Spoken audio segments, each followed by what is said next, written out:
إن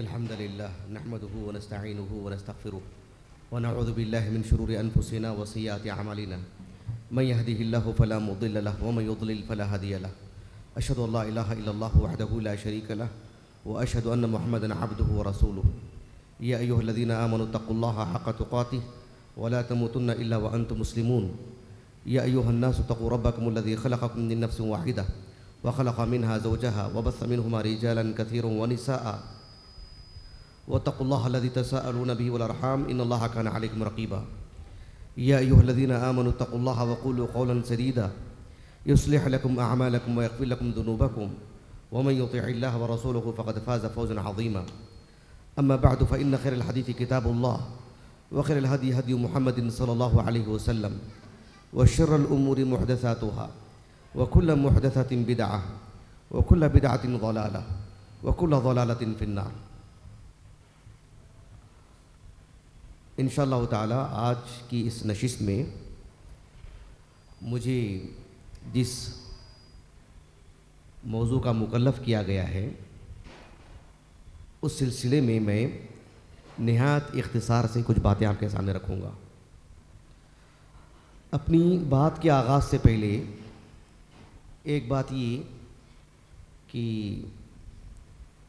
اس نشست کا جو آغاز تلاوت کلام پاک سے ہوا، نام کیا تھا؟ حافظ یعقوب نام تھا، حافظ یعقوب جامی. تو ہم یوٹیوب میں بہت ساری قراتیں سنتے ہیں، لیکن اتنی اچھی قرات براہ راست میں نے بہت دنوں کے بعد میں نے سنا ہے. تو مسلم معاشرے میں جو عرف ہے کہ کسی کی قرات اچھی ہو، نظم اچھی ہو، تو ان کے لیے ہدیے بھی دیے جاتے ہیں. تو انشاءاللہ ان کو ہماری طرف سے 500 روپے ہدیہ ہے. بہت اچھی قرات رہی ان کی الحمدللہ. حافظ یعقوب جامی صاحب، بہت دنوں کے بعد براہ راست ایک اچھی قرات سننے کو ملی الحمدللہ.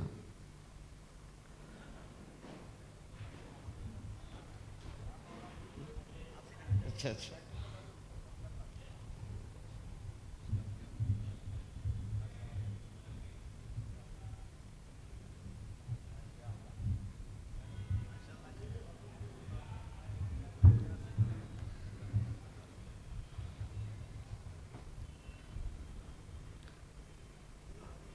یہ جو نشست ہے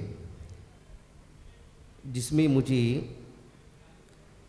یہ بتانا ہے کہ عوام کو اہل علم سے اپنا ربط کیسے پیدا کرنا چاہیے اور علماء کو عوام سے کیسے قریب ہونا چاہیے، یہ موضوع پچھلے چند سالوں سے سوشل میڈیا پر بہت ہی گرم ہے. حالانکہ یہ نیا موضوع نہیں ہے، یہ قدیم موضوع ہے، لیکن اس موضوع کو بیان کرنے میں افراط و تفریط بہت ہوئی ہے، اونچ نیچ بہت ہوئی ہے، کھینچ تانی بہت ہوئی ہے. شرعی علم ایک محترم علم ہے، اس کو منوانے کی ضرورت نہیں ہے. اور شرعی علم کے جو حاملین ہیں وہ بھی ایک واضح بات ہے، اسے منوانے کی بات نہیں ہے. لیکن کسی طور پر بھی طرفین میں اگر کھینچ تانی ہو تو پھر اصل موضوع ختم ہو جاتا ہے. میں جو بات آپ کو بتانے جا رہا ہوں وہ یہ کہ شرعی علم اللہ رب العالمین نے اسے بہت ہی محترم علم بتائے ہیں.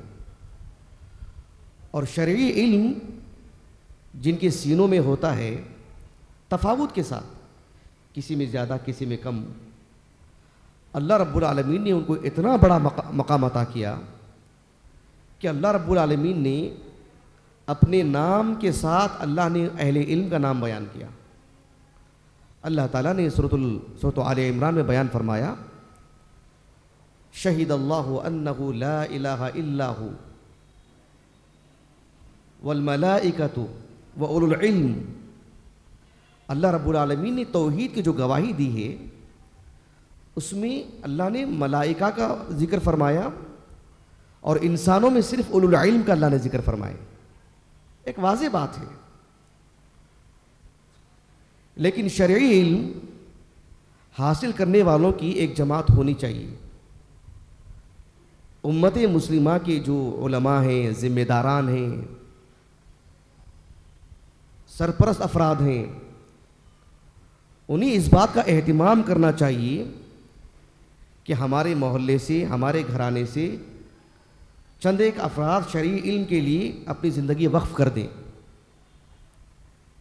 پہلے سے ہی طے کر لینا چاہیے. اگر کوئی اپنی سبھی اولاد کو اس میں لگا دیتا ہے تو بہت اچھی بات ہے. ہو سکتا ہے ایک شخص ذمہ دار ہے مسجد کا، مدرسے کا، محلے کا، ایک مسلمان ذمہ دار، وہ کسی کی ذہن سازی کرے اور سمجھائے کہ جو ہے یہ ضروری ہے، شرعی علم پڑھنے والے افراد ہونے چاہیے، اس میں خلا نہیں ہونا چاہیے. قرآن مجید کی ایک آیت کریمہ ہے سورۃ النحل کی. اللہ تعالیٰ نے فرمایا وَمَا أَرْسَلْنَا مِن قَبْلِكَ إِلَّا رِجَالًا نُوحِي إِلَيْهِمْ فَاسْأَلُوا أَهْلَ الذِّكْرِ إِن كُنتُمْ لَا تَعْلَمُونَ. اس آیت کریمہ میں دو باتیں بتائی گئی ہیں.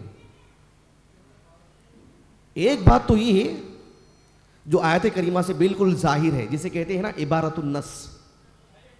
عبارت النص کا مطلب کیا ہوتا ہے؟ عبارت میں جو بات بتائی جا رہی ہے ایک عام آدمی بھی جب پڑھتا ہے تو بات اسے جو معلوم ہوتی ہے وہ بات سیاق سباق سے سمجھنے کی ضرورت نہ ہو، مزید حاشیے کی ضرورت نہ ہو، شرح کی ضرورت نہ ہو. عبارت سے جو بات سمجھ میں آتی ہے وہ یہ ہے کہ فَاسْأَلُوا أَهْلَ الذِّكْرِ إِن كُنتُمْ لَا تَعْلَمُونَ. اللہ تعالیٰ نے کہا کہ اگر شرعی اعتبار سے کسی چیز کا علم نہ ہو تو اہل علم سے پوچھ لیں. لیکن اس آیت کریمہ سے متعلق عالم اسلام کی ایک مشہور عالم دین ہے شیخ عبد الوہاب الخلاف رحمہ اللہ. 1956 میں آپ کا انتقال ہوا، 1956 میں. مصر کے تھے اور مصر کے قاضی بھی بنے. ان کی کتاب ہے علم اصول الفقہ، مدارس میں پڑھائی جاتی ہے.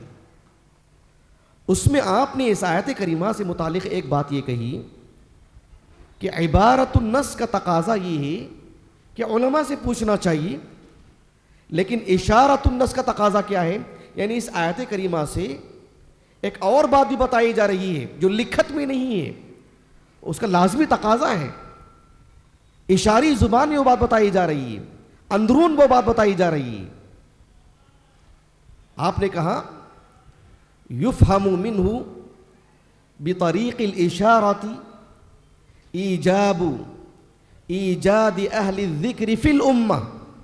یہ بہت گہری بات ہے جو آپ نے کہی. اس آیت کریمہ سے اللہ رب العالمین امت کو یہ بات بتا رہے ہیں، امت مسلمہ کو، کہ علم کس سے سوال کریں؟ علم سے متعلق اہل علم سے نا. تو اس آیت کریمہ میں یہ بھی بتایا جا رہا ہے کہ علماء کے ایک جماعت بھی تیار کرنا واجب ہے. علماء کو تیار کرنا بھی واجب ہے. جب علماء کو تیار ہی نہیں کریں گے تو پوچھیں گے کس سے؟ یہ بڑی اہم بات ہے. عالم اسلام کی ایک بہت بڑی شخصیت ہے، بہت بڑی شخصیت، امام ابو اسحاق الشاطبی رحمہ اللہ. 792 ہجری سن وفات ہے آپ کا. آپ کی ایک کتاب ہے الموافقات. الموافقات علماء کے نزدیک یہ کتاب بہت ہی محترم کتاب، بہت ہی محترم کتاب، بہت ہی اصولی کتاب. آپ نے الموافقات میں کتاب کے آغاز میں کئی مقدمات قائم کی ہیں. مقدمہ نمبر جو 12 ہے اس میں آپ نے علماء کو، عوام کو، استاذ کو، شاگرد کو باپ بیٹے کا رشتہ بتائے. باپ بیٹے کیسے ہوتے ہیں؟ باپ اپنے بچے کے لیے کتنا فکر مند ہوتا ہے. اس کی ڈانٹ میں بھی محبت, اس کی مار میں بھی محبت, اس کے غصے میں بھی محبت ہے. اور اگر وہ کسی بنیاد پر 2 دن بات نہیں کرتا ہے تو اس میں بھی ایک محبت ہوتی ہے. یہ معاشرے میں ہم دیکھتے نہیں ہیں. کہا کہ استاذ ایسی ہونا چاہیے طلبہ کے لیے. ایسے نہیں ہے کہ وہ بس دوری اختیار کرتے جائے, نفرت کا اظہار کرے. جیسے عام طور پر ہوتا ہے, استاذ کا مطلب یہ ہاتھ میں چھڑی ہونا, چھوٹی موٹی بات پہ مارنا, ہر دن کھڑا کرنا, مثلا اس کی عزت نہیں کرنا, اس کی توہین کرنا, اس کی جسامت, خط و قامت اور اس کے خاندان قبیلے کو رکھ کر کے اس پر عیب جوئی کرنا. استاذ تو کبھی ایسا ہو ہی نہیں سکتا ہے, کیونکہ باپ کبھی اپنے بیٹے سے متعلق ایسی گفتگو نہیں کرتا ہے. بیٹا بھی ایسی ہی باپ کے لیے سب چیزیں بھلا دیتا ہے, اس کی عقیدت میں, اس کی محبت میں. تو یہ باپ بیٹے کا جو رشتہ ہوتا ہے بڑا اٹوٹ رشتہ ہوتا ہے. استاذ اور شاگرد کا بھی ایسی ہی, علماء اور عوام کا بھی ایسی ہی, امام اور مصلیوں کا ایسی ہی. اس میں درمیان میں کوئی چیز حائل ہونی نہیں چاہیے. اس موضوع سے متعلق گفتگو کرنے کی حاجت ہی نہیں ہونی چاہیے. اتنا محترم اور اتنا پیارا رشتہ ہے یہ. امام ابو اسحاق الشاطبی رحمہ اللہ نے اس بات کو بیان فرمائے کہ انسان جو علم حاصل کرتا ہے, کہا کہ اس کے 2 طریقے ہیں.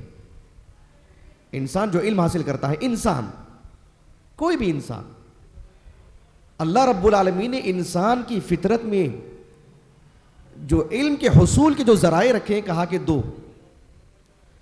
کہا کہ ایک وہ ہے جسے سکھایا نہیں جاتا, انسان خود بخود سیکھ لیتا ہے. جیسے بچے کو بھوک لگتی ہے, شیرخوار بچہ ہے, چھوٹا بچہ ہے, بھوک پر اسے جو رونا آتا ہے اسے سکھایا جاتا ہے کہ بھوک لگتی ہے تو رونا چاہیے, خود بخود رو دیتا ہے بچہ, اور ماں اس کے رونے کو سمجھ لیتی ہے. بچہ خود بخود دودھ پیتا ہے, اس کے لیے کوئی خاص تدریب, کوئی خاص سکھانا نہیں ہوتا ہے. کہا کہ ایک تو یہ طریقہ ہے, اور کہا کہ دوسرا طریقہ وہ, کہا کہ بالواسطہ, ایک واسطے کے ذریعے سے. جسے چلنا سکھاتے ہیں بچے کو, اسے چلنا سکھاتے ہیں, بولنا سکھاتے ہیں, کھانا پینا سکھاتے ہیں, کپڑے پہننا سکھاتے ہیں, وغیرہ وغیرہ. یہ تو انسان کی عام ضروریات کی بات ہوئی. لیکن جب بات شرعی علم کی آتی ہے, شریعت کی علم کی آتی ہے, تو ابو اسحاق الشاطبی رحمہ اللہ نے کہا کہ اس میں بس ایک ہی طریقہ ہے. کہا کہ لا بد ان یاخذ العلم, کہا کہ علم انہی سے حاصل کرنا چاہیے بمن هو اہلہ, جو شرعی علم کے حاملین ہیں انہی سے علم حاصل کرنا چاہیے. اتنا جوڑ کے رکھا شریعت نے ان کو. شرعی علم علماء سے لینا چاہیے, اور اس کے بھی 2 طریقے بیان کیا آپ نے. غور سے سننا ہے, ہاں آخر میں امتحان ہوگا. کیونکہ آپ نے کہا نا کہ جو یہ مدرسے سے بلایا جاتا ہے, تو ہمارے ذہنوں میں ایک ہی بات ہوتی ہے کہ پڑھانے کے بعد امتحان لینا, تو امتحان بھی ہوگا. ابو اسحاق الشاطبی رحمہ اللہ نے کہا کہ علماء سے علم لینے کے 2 طریقے. پہلا طریقہ یہ ہے کہ المشافہہ.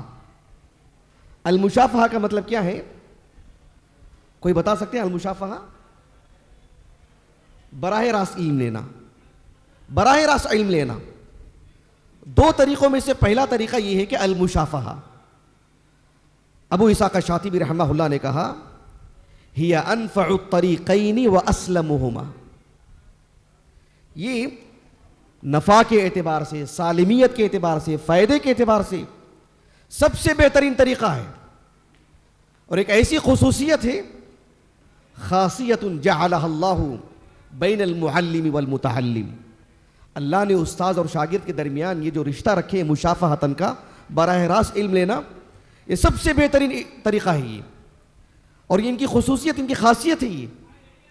اللہ نے انہی کو عطا فرمائی ہے کہ استاذ سے براہ راست علم لیا جائے مشافہتاً. اور دوسرا طریقہ کون سا ہے؟ دوسرا طریقہ یہ ہے مطالعۃ کتب المصنفین, علماء کی کتابیں پڑھنا. علماء کی کتابیں پڑھنے میں کیا آزاد ہیں؟ کہا کہ علماء کی کتابیں پڑھنے سے بھی علم حاصل ہوتا ہے، لیکن 2 شرطوں کے ساتھ۔ یہ کوئی تنگی پیدا نہیں کی جا رہی، دباؤ نہیں ڈالا جا رہا ہے، قابل بنایا جا رہا ہے، سدھار لایا جا رہا ہے، اس کو پیروں پہ کھڑا کیا جا رہا ہے ایک طالب علم کو، کہ اگر علماء سے براہ راست پڑھنے کا موقع نہیں مل پا رہا کسی کو، یا بہت زیادہ نہیں مل پا رہا ہے، تو علماء سے اصول سیکھنے کے بعد کتابوں سے بھی علم لیا جا سکتا ہے، لیکن وہ بھی 2 شرطوں سے۔ کہا کہ پہلی شرط کیا ہے؟ پہلی شرط یہ ہے کہ معرفت و اصطلاحات اہلی، جب کتابیں پڑھتے ہیں اس کتاب کے موضوع کو سمجھنا، اس کتاب کے مقاصد کو سمجھنا، بالخصوص اس کتاب کی اصطلاحات کو سمجھنا۔ حدیث کی کتابیں ہیں، فقہ کی کتابیں ہیں، اصول فقہ کی کتابیں ہیں، اصول حدیث کی کتابیں ہیں، لغت عرب پر لکھی گئی کتابیں ہیں، اصطلاحات سے جب تک واقف نہیں ہوں گے تو پھر ان کتابوں سے آپ مالا مال نہیں ہو سکتے۔ اب اصطلاحات جاننے کے لیے کہاں جانا پڑے گا؟ تو ابو اسحاق الشاطبی رحمہ اللہ نے کہا وَهَذَا يَحْصُلُ بِالطَّرِيقِ الْأَوَّلِ، وہ طریقہ کیسے، وہ علم کیسے حاصل ہوگا؟ علماء سے جڑنے سے ہی۔ علماء سے جڑیں گے تبھی کس کتاب کے کیا اصطلاحات ہیں وہ معلوم ہو سکتے ہیں، بصورت دیگر نہیں۔ اچھا، دوسری شرط جو آپ نے بتائی، دوسری شرط آپ نے یہ بتائی أَن يَتَحَرَّى إِلَى كُتُبِ الْمُتَقَدِّمِينَ، جہاں تک ہو سکے قدیم علماء کی کتابیں پڑھیں۔ آپ نے اپنے دور میں یہ بات کہی ہے، قدیم علماء کی کتابوں میں بڑی باریکیاں ہوتی ہیں، گہرائی ہوتی ہے، غلطیاں کم ہوتی ہیں، تقوی طہارت نمایاں رہتا ہے، شفافیت رہتی ہے موضوع میں، اور بھی بہت سارے فائدے اس میں ہوتے ہیں۔ یہ آپ نے بہت ساری باتیں اس میں لکھی ہیں۔ خلاصہ کلام یہ ہے کہ اللہ سبحانہ و تعالیٰ نے شرعی علم کو جتنی اہمیت دی ہے اور اس کا مقام بتائے ہیں، وہیں پر اس کے حصول کے طور طریقے بھی اللہ نے بتائے ہیں، جسے علماء نے بیان کیا ہے۔ اس سے دوری اختیار نہیں کرنی چاہیے، نقصان ہمارا ہی ہوگا۔ اور یاد رکھ لیجیے، امت میں اللہ تعالیٰ کبھی اعتبار نہیں پیدا کریں گے۔ جو صحیح طریقے سے علم نہیں حاصل کریں گے، درست طریقہ اختیار نہیں کریں گے، اللہ کے دین میں جو چیز مطلوب ہے شرعی علم کے حصول میں، جس طرح سے نماز صحیح طریقے سے نہیں پڑھی جائے گی تو نماز سے متعلق ہماری طبیعت میں جو حساسیت ہے، شرعی علم کے حصول میں بھی ہمارے اندر وہ حساسیت ہونی چاہیے، نقصان ہمارا ہی ہوگا۔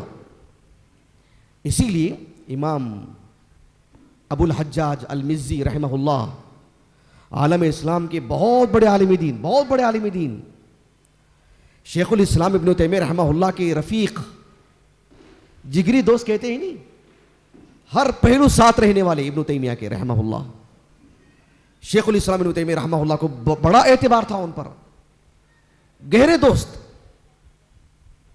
حافظ ابن کثیر رحمہ اللہ کے رشتے میں سسر ہوتے ہیں وہ، ابو الحجاج المزی رحمہ اللہ۔ آپ کی جو کتاب ہے تہذیب الکمال فی اسماء الرجال، اس کے مقدمے میں آپ نے امام یحییٰ ابن معین رحمہ اللہ کا ایک قول نقل کیا ہے۔ آپ نے کہا کہ آلۃ الحدیث الصدق، الشہرۃ، الطلب، وترک البدع، واجتناب الکبائر۔ آپ نے کہا کہ حدیث کے جو آلات ہیں، حدیث کو پڑھنے پڑھانے والوں کے جو خصائل ہیں، جو خوبیاں ہیں، جو ضروریات ہیں، کہا کہ الصدق، قول میں عمل میں سچے ہوں، سچائی ان کی زندگی کا حصہ ہو۔ فوٹو لے رہے ہیں۔ اور دوسری بات کہی کہ الشہرۃ، الشہرۃ کا کیا مطلب ہے؟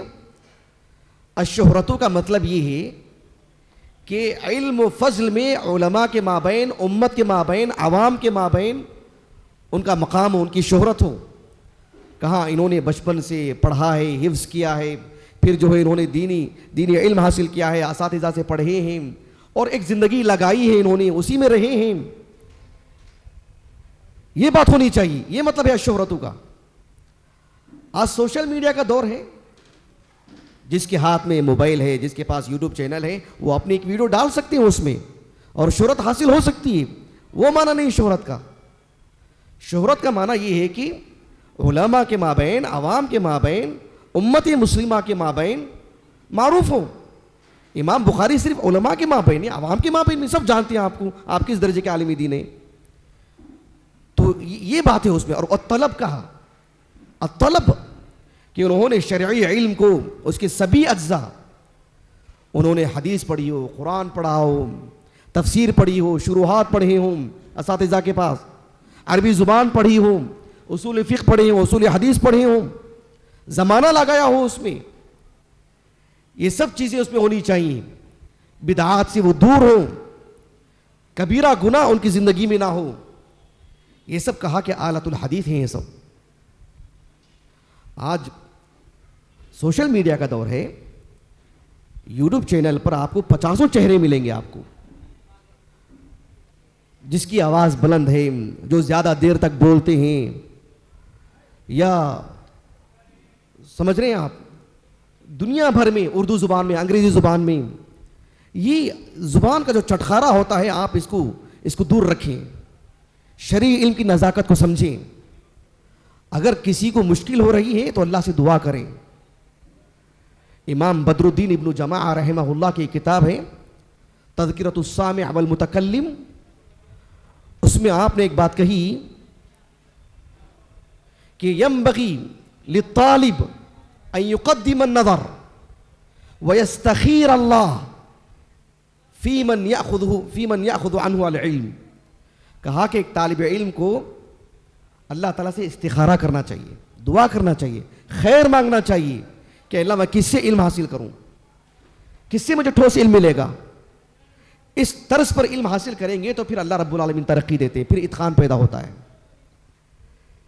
میں یہ باتیں کیوں بتا رہا ہوں آپ کو کہ شرعی علم صحیح طریقے سے حاصل کریں گے، درست طریقے سے حاصل کریں گے تو اس کے بہت فائدے ہیں اس کے. میں آپ کو عمر بن خطاب رضی اللہ عنہ کی زندگی سے 2 فائدے بتاتا ہوں، وہ میرے اپنی طرف سے نہیں. امام ابو اسحاق الشاطبی نے مثال دی ہے. امام ابو اسحاق الشاطبی رحمہ اللہ کہتے ہیں جو طلبہ اساتذہ سے پڑھتے ہیں اور ایک زندگی لگاتے ہیں، ان کی زندگی میں کتنا فائدہ ہوتا ہے شرعی علم کے حصول میں. امام شاطبی رحمہ اللہ نے کہا عمر بن خطاب رضی اللہ عنہ کی جو مروی معروف حدیث ہے، متفق علیہ حدیث ہے، صحیح بخاری میں تو کئی جگہ پر ہے، کتاب الصلاح میں ہے، صحیح مسلم کی کتاب الفضائل میں ہے، عمر بن کتاب الجہاد والسیر میں ہے. عمر بن خطاب رضی اللہ عنہ کہتے ہیں وافقت ربی فی 3، کہ 3 امور میں نے میرے رب کی موافقت کی ہے. اللہ رب العالمین نے جو شریعت نازل کی میرے دل میں بھی وہ بات تھی. حالانکہ پہلے عمر بن خطاب کے دل میں بات تھی وہ ظاہری اعتبار سے، بعد میں آیتیں نازل ہوئی، لیکن ادب ہے یہ. وافقنی ربی نہیں کہا، میرے رب نے میری موافقت کی نہیں کہا، وافقت ربی، میں نے میرے رب سے جو ہے 3 امور میں موافقت کی. حالانکہ وہ 3 ہی باتیں نہیں ہیں، یہ مفہوم العدد نہیں ہے اس میں. ابن حجر رحمہ اللہ نے 14 امور ذکر فرمائے ہیں.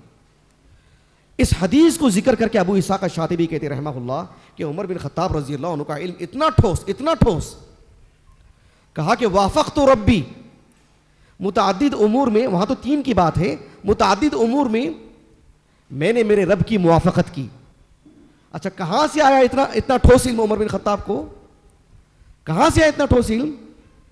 ابو اسحاق الشاطبی رحمہ اللہ کہتے ہیں کہ فَهِيَ من فوائد المجالسہ، یہ علماء کی صحبتوں کا نتیجہ ہے، اللہ کے رسول کی صحبت کا نتیجہ، ابو بکر صدیق کی صحبت کا نتیجہ. دونوں آپ کے استاذ ہیں، دونوں سے آپ کی روایت ہے، یہ علماء کی صحبت کا نتیجہ ہے. کتنی بڑی بات ہے. اذ یفتح للمتعلم بین ایدیہم ما لا یفتح دونہم، ایک طالب علم کو جو گرہیں کھلتی ہیں دوسروں کو ایسے گرہیں نہیں کھلتی. یہ استاذ کی صحبت کا نتیجہ ہے کہ وافقت ربی فی 3. ایک اور واقعہ میں آپ کو بتاتا ہوں، اور یہ بھی ابو اسحاق الشاطبی نے ذکر کیا رحمہ اللہ. عمر بن خطاب رضی اللہ عنہ صلح حدیبیہ کے موقع پر اللہ کے رسول علیہ السلام نے صحابہ کو واپس جانے کے لیے کہا. سب کو معلوم ہے, میں تفصیل میں نہیں جا رہا ہوں, اصل بات بتانا چاہتا ہوں. واپس جانے کے لیے کہا.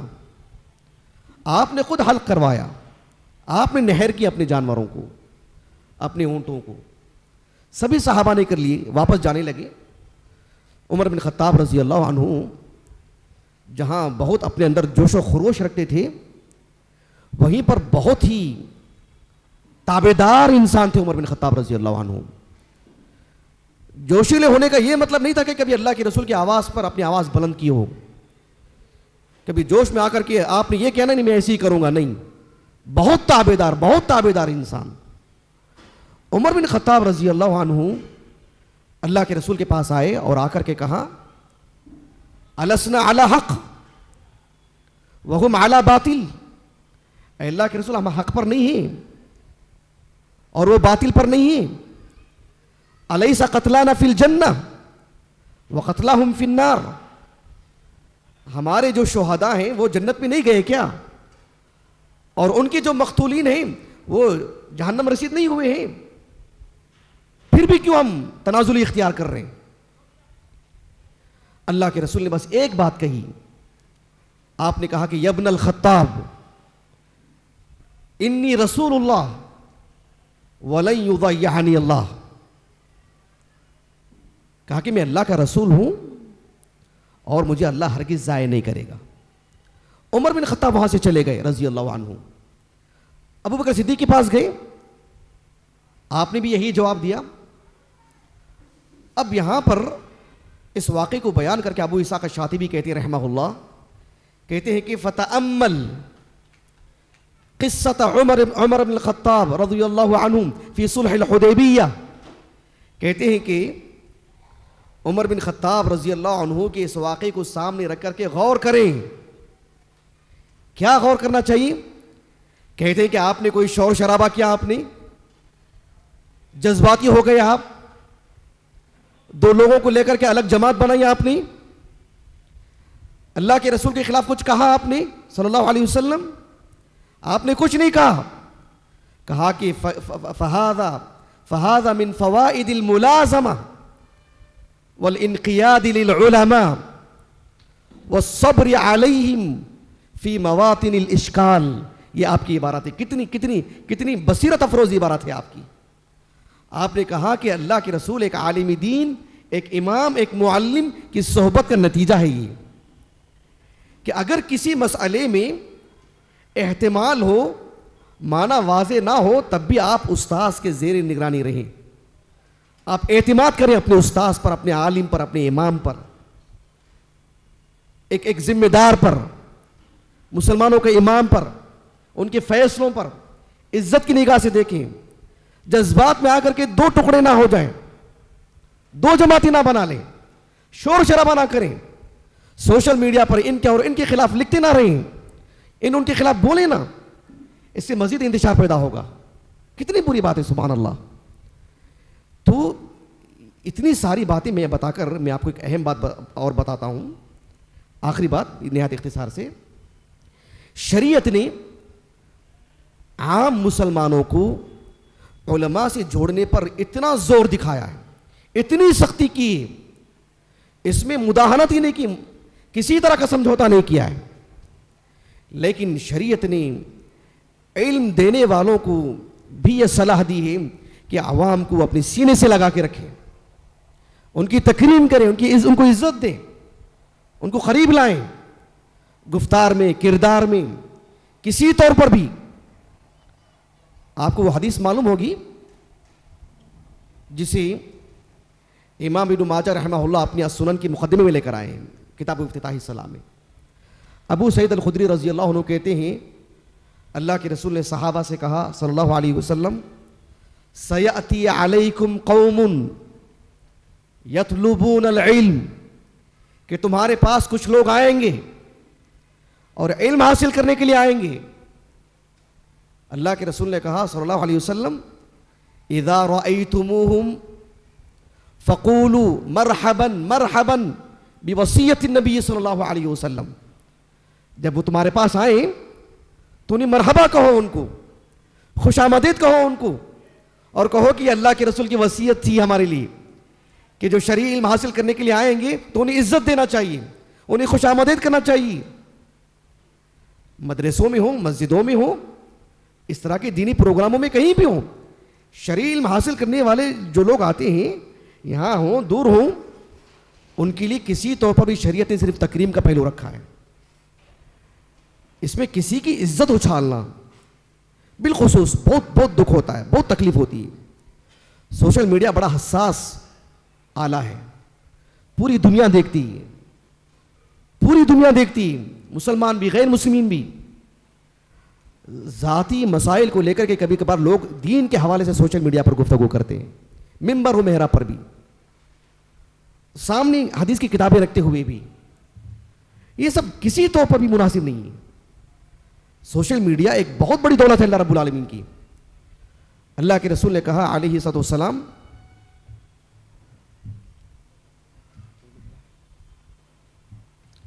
آپ علیہ الصلوۃ والسلام نے کہا بوصیت النبی صلی اللہ علیہ وسلم، کہا کہ اقنوہم یعنی علموہم، انہیں علم سکھاؤ. اللہ کے رسول علیہ الصلوۃ والسلام بحیثیت نبی آپ کے کئی مناصب ہیں، آپ ایک معلم بھی ہیں. معلم کو اللہ کے رسول صلی اللہ علیہ وسلم نے ایک والد کا درجہ دیا ہے. انما انا والدکم، ابھی جو میں نے سنن ابن ماجہ کی جو روایت پیش کی نا، شیخ البانی نے حسن کہا ہے اس کو. یہ جو سنن ابی داؤد کی حدیث ہے انما انا والدکم جو کہا اللہ کے رسول نے، ایک والد کا مرتبہ کیا ہوتا ہے، ایک رشتہ کیا ہوتا ہے بچوں سے، وہ بچوں کے لیے کتنا فکر مند ہوتا ہے. معاشرے میں ایک آدھ کوئی باپ ہوگا جو اپنی ظلم کی داستان سناتا ہوگا کہ میرے بچوں نے ایسا کر دیا، ایک آدھ کوئی باپ، ایک آدھ کوئی ماں کرتی ہوگی، ایک آدھ کوئی بچہ کرتا ہوگا، کوئی ایک شوہر کوئی ایک بیوی سوشل میڈیا پر آ کے بات کرتے ہیں، ورنہ کوئی بھی اپنے گھر کی بات باہر لے کر نہیں آتے. تو معلم اور متعلم، امام اور مصلی، عوام اور علماء یہ باپ بیٹی کی طرح ہیں. اپنی کسی طرح کی ایسی ناخوشگوار مسائل ہو سوشل میڈیا کا کبھی حصہ نہیں بننا چاہیے. اللہ کے رسول علیہ السلام ایک معلم ہیں. ایک معلم سے متعلق بنیادی بات یہ ہے کہ اس کے اندر ترحم کا جذبہ ہونا چاہیے، ترحم کا جذبہ ہونا چاہیے. اللہ سبحانہ و تعالیٰ نے قرآن مجید میں فرمایا سورۃ التوبہ کے آخر میں، لَقَدْ جَاءَكُمْ رَسُولٌ مِّنْ أَنفُسِكُمْ عزیز علیہ ما عنتم حریص علیکم بالمؤمنین رؤوف الرحیم. ہو سکتا کچھ لوگ یہاں پر حافظ قرآن ہوں گے، نہیں بھی ہیں تو مراجعہ کریں جا کر کے. جو آیت کریمہ میں نے پڑھی ہے نا، سورۃ التوبہ کی آخری سے پہلے والی آیت کریمہ ہے. دلچسپ اور حیران کن بات یہ ہے، اس آیت کریمہ میں اللہ کے رسول علیہ السلام کہ رؤوف اور رحیم ہونے کو بتایا جا رہا ہے، جبکہ آپ پوری سورت اٹھا کر کے دیکھو اس میں جہاد کے مسائل ہیں، اس میں منافقین پر پکڑ کی بات ہے، مواخذے کی بات ہے، اس میں سخت سے سخت احکام نافذ کیے گئے ہیں. ساعۃ العسرہ کا ذکر ہے اس میں. اتنی سنگینی اس صورت کے اندر دکھائی دیتی ہے ظاہری طور پر، لیکن رسول کا تعارف اسی صورت میں بتایا جا رہا ہے کہ رؤوف الرحیم. اللہ کے رسول علیہ الصلوۃ والسلام سے متعلق مفسرین کہتے ہیں، ابن کثیر وغیرہ نے بھی ذکر کیا رحمہ اللہ، بات یہ ہے کہ اس صورت میں جو ایک مدنی صورت ہے اور آخر میں نازل ہونے والی صورتوں میں سے ہے، سخت سے سخت احکام اس صورت میں نازل کیے گئے ہیں. معاشرے پر پکڑ کی بات بھی اس کے اندر موجود ہے، آنکھ میں آنکھ ڈال کر کے لڑنے کی بات بھی ایک خاص پس منظر میں اس میں بتائی گئی. جب وہ پس منظر ایک صورتحال کے اعتبار سے، لیکن اللہ کے رسول کو تعارف کروایا گیا تو کیسے؟ کہا کہ لقد جاءکم رسول من انفسکم عزیز علیہ ما عنتم حریص علیکم بالمؤمنین رؤوف الرحیم. کہا کہ اللہ کے رسول علیہ السلام کا معاملہ جو کسی کے ساتھ سخت معاملہ بھی ہوتا ہے، دراصل اس میں رحم ہی پنہا رہتا ہے، رحم دلی ہوتی ہے اس میں، پیار ہے اس میں، محبت ہے اس میں. بظاہر لگ رہا ہے کہ اس میں سختی ہے، جیسے ماں باپ کا جو معاملہ ہوتا ہے، ایک سوئے ہوئے بچے کو زور سے اٹھاتے ہیں، زبردستی کرتے ہیں، کھلا کر کے سلاتے ہیں. ظاہر میں بچے کو کیسے لگ رہا ہے؟ دوائی دیتے ہیں کیسے لگتا ہے اس کو؟ کہا کہ سورۃ التوبہ یہ بات بتا رہی ہے کہ سورۃ التوبہ کا موضوع بتا رہا ہے کہ اس میں بڑی سختی بتائی جا رہی، لیکن اللہ کے رسول کا تعارف اس میں کیسے کیا جا رہا ہے۔ صحیح مسلم کی ایک حدیث ہے کتاب الفضائل کی، ابو ہریرہ رضی اللہ عنہ کہتے ہیں اللہ کے رسول نے کہا صلی اللہ علیہ وسلم کہ ان لی اسماء، اللہ کے رسول نے اپنے ناموں سے متعلق بتائے، کہا کہ انا محمد وانا احمد وانا الماحی الذی یمحو بی الکفر وانا الحاشر الذی یحشر الناس قدمین، اور کہا وسماہ اللہ رؤوفا رحیما، اللہ نے اللہ کے رسول کو رؤوف الرحیم کہا۔ تو شرعی علم دینے میں اس بات کو ملحوظ رکھنا چاہیے کہ رحم غالب رہے، رحم غالب رہے۔ خطیب بغدادی رحمہ اللہ نے ایک اعرابی کا قول نقل کیا ہے، محاورہ ہے، کہا کہ من لانت کلمتہ وجبت محبتہ، جس کے بول میٹھے ہوتے ہیں اس کے حق میں محبت لازم ہو جاتی ہے، ایک محاورہ عربی زبان کا۔ اور اس معاملے میں شریعت اہل علم کو یہی توجہ دلاتی ہے کہ وہ کسی آنے کا انتظار نہ کریں، اگر کسی سے غلطی ہو رہی تو ہم خود چلے جائیں، ان سے رابطہ کر لیں، ان کو سمجھا دیں، ان کو بول دیں، وہ میرے پاس آئیں گے تو میں سمجھاؤں گا، ایسا نہیں۔ خطیب بغدادی رحمہ اللہ کی کتاب الجامع لاخلاق الراوی و آداب السامع، اس میں آپ نے علماء کا کردار بتاتے ہوئے کہا کہ امام بخاری کے استاذ رحمہ اللہ ابو عاصم النبیل رحمہ اللہ وہ کہتے تھے کہ لو لم تجیئونا لجئناکم، تم ہمارے پاس نہیں آؤ گے تو ہم تمہارے پاس آ جائیں گے۔ اللہ کے رسول صلی اللہ علیہ وسلم سے اتنی محبت تھی صحابہ کی، آپ جانتے ہیں ایک بات، آخری بات میرے موضوع سے متعلق، کہ صحابہ جب روایت بیان کرتے ہیں نا، سمعت من رسول اللہ صلی اللہ علیہ وسلم یا قال رسول اللہ صلی اللہ علیہ وسلم، صحیح مسلم کی حدیث ہے، علی بن ابی طالب کہتے ہیں رضی اللہ عنہ قال حبی صلی اللہ علیہ وسلم نہانی ان اقرأ راکعا و ساجدا، کہتے ہیں کہ نہانی حبی، میرے محبوب نے مجھے منع کیا، اللہ کے رسول کا نام نہیں لے سکتے۔ سنن ابی داؤد کی روایت ہے، ابو ہریرہ کہتے ہیں رضی اللہ عنہ سمعت حبی ابا القاسم صلی اللہ علیہ وسلم، کنیت سے محبت میں اللہ کے رسول کا جب نام لیتے ہیں تو شرف اور سعادت اسی میں ہے، بلکہ تعظیم کا تقاضا یہ ہے کہ رسول اللہ کہیں صلی اللہ علیہ وسلم، لیکن محبت میں کہا کہ سمعت حبی ابا القاسم، وہ کہ جھوم کے نام لے رہے ہیں۔ تو یہ کب ہوگا؟ یہ کسی طور پر بھی مناسب نہیں ہے۔ اللہ سبحانہ و تعالی ہمارے ذمہ داران کو، ہمارے علماء کو، عوام کو ایک دوسرے کے قریب ہونے، ایک دوسرے سے مل جل کر رہنے کی اللہ تعالیٰ توفیق دے، سعادت دے۔ ملک کے صورت حالات تو اتنے خراب ہوتے جا رہے ہیں کہ ہندو مسلم ملنے کے لیے تیار ہیں، بلکہ ملنا چاہتے ہیں، ہم اس میں اب بہتری سمجھتے ہیں کہ ہم قریب رہیں، اور پھر مسلمان ملنے میں کتنی نزاکت ہونی چاہیے، اندازہ لگائیے۔ پھر ایک عقیدے کے حامل ہوں، ایک منہج کے حامل ہوں، چھوٹی موٹی بات کو لے کر سوشل میڈیا پر ایک ہائی پیدا کر لینا، دوریاں پیدا کر لینا، ذمہ داران کو بانٹ دینا، علماء کو بانٹ دینا، عوام کو بانٹ دینا، یہ بتائیے یہ کون سا دین ہے؟ یہ بتائیے، یہ غیر سنجیدگی ہے سب۔ اللہ تعالیٰ ہماری حفاظت فرمائے۔ اللہ سبحانہ و تعالیٰ محترم قاسم بھائی کو اجر عظیم سے نوازے۔ تقریباً آج کتنے 27 جو ہے رجب کی 27 رجب ہے، تقریباً ایک ماہ پہلے یعنی ربیع الاخر کے 27 تاریخ لگ بھگ تب سے رابطے میں ہیں اس پروگرام کے لیے۔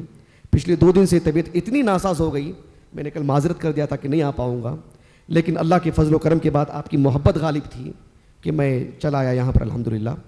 اللہ رب العالمین ہمارے یہاں پر ملنے جلنے کو اور کچھ کہنے سننے کو اللہ تعالیٰ ہمارے لیے ذخیرہ آخرت بنائیں۔ اور یہاں پر ہمارے بڑے موجود ہیں شیخ عبدالرحیم خرم جامین، ہم بچپن سے دیکھتے آ رہے ہیں الحمدللہ، تو اچانک آپ آ گئے، زبان میری بند ہو گئی تھی۔ اور ہمارے مولانا ثناء اللہ مدنی بھی ہیں، اللہ رب العالمین سب کو اجر عظیم سے نوازے۔ بارک اللہ فیکم جمیعا وآخر دعوانا الحمدللہ رب العالمین۔